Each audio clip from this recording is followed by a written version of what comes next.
Hi, it's Scott, ROCKFILE, back with another podcast review for your ears. Going to talk about the 2022 film, Talk to Me. I didn't realize it's been out that long. I didn't realize it was Australian. Finally got a copy of Talk to Me on Black Friday. It was $9.99 for the 4K, and it finally came in. This is one I really wanted to see. In Australia, they have a version of the movie that I couldn't justify buying that comes with a mummified hand. It's almost $100, but after seeing the movie, I kind of want one of those hands on my shelves, right? I mean, it's pretty cool.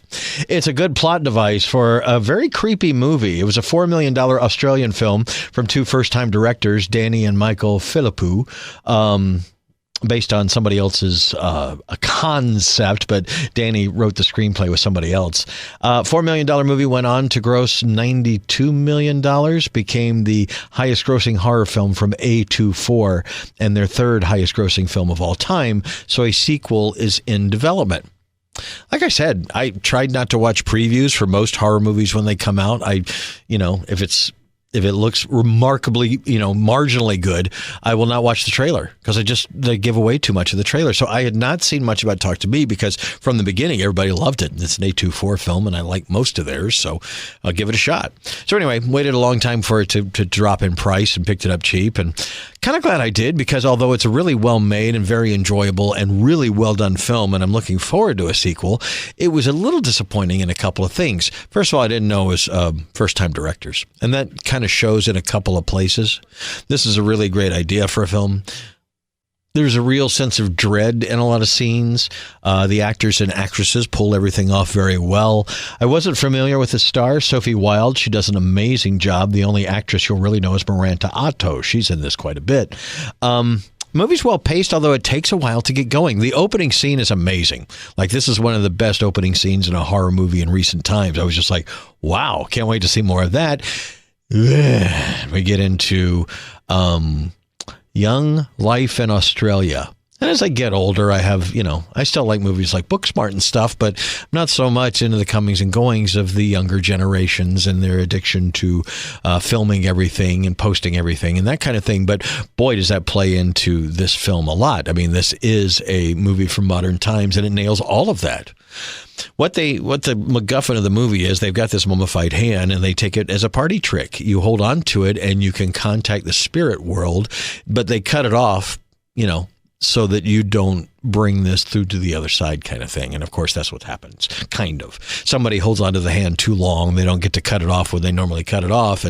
But every time they do this, and there's a big montage later in the movie where they show at a party, one person after another's doing it, and everybody's filming it and taking pictures and posting about it and everything. And it's pretty creepy when these people get taken over. Their irises get bigger, their heads fall back, they kind of choke for a while.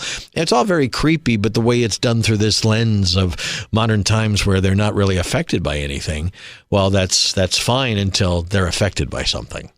And the people who actually go through this do see things. There are actual things. And what you can say after Talk to Me, that shows you what's in the room, then you can say, I let you in, and then you'll be taken over by that. So our heroine, as in most of these kind of films, has a lot of backstory of a mother who died and a fractured family and things she's dealing with and friend issues. And her best friend is having an issue with a man, and later she's accused of sleeping. I mean, there's all that kind of stuff going on, which does endear the characters a little bit more to you. Knowing more about what's going on with them when horrible things start happening, as a horror movie does, you appreciate it more. Because if you didn't have all that character interaction, you wouldn't care as much when things go the way they go. I think the movie has a fantastic ending. I think it ended as it should, and I'm looking forward to a sequel however they can do it. Things work out the way they work out. It's a good horror movie in the vein of, I don't know, something like a Final Destination. The end does have a finality to it, but I liked it overall. Like I said, it took a little while to get into it for me. It was a lot of irritating people that I didn't really care if bad things happened to some of these kids, to be perfectly honest with you. And that's why I would take it down a half notch from it was a classic of all time. But a movie like this survives on repeat viewings to me. And when I pull it out 6 months to a year from now, next Halloween or whatever, we'll see. The directors do nail a sense of dread. The music is great. The Atmos surround sound in the 4K was fantastic. Also, a lot of dark shots, so the Dolby Vision really helps with that. There was no black crush that I noticed. Matter of fact, it's a very clean-looking modern movie. All in all, I really enjoyed it, and I think it is one of the better movies of 2022. I think that was when it came out in the United States. But it just goes a hair under from like a true classic to me. We'll see what they do with the second one, and we'll see what I think of it on repeat times. But don't take that as a negative. It's one of the best horror movies I've seen lately, and it is really good. And it doesn't pull any punches. The worst thing that happened in the 90s was making horror movies PG-13 to hit a wider audience. I think most of the time, if you're going to do a real horror movie, it's got to be rated R, and this one is, for good reason.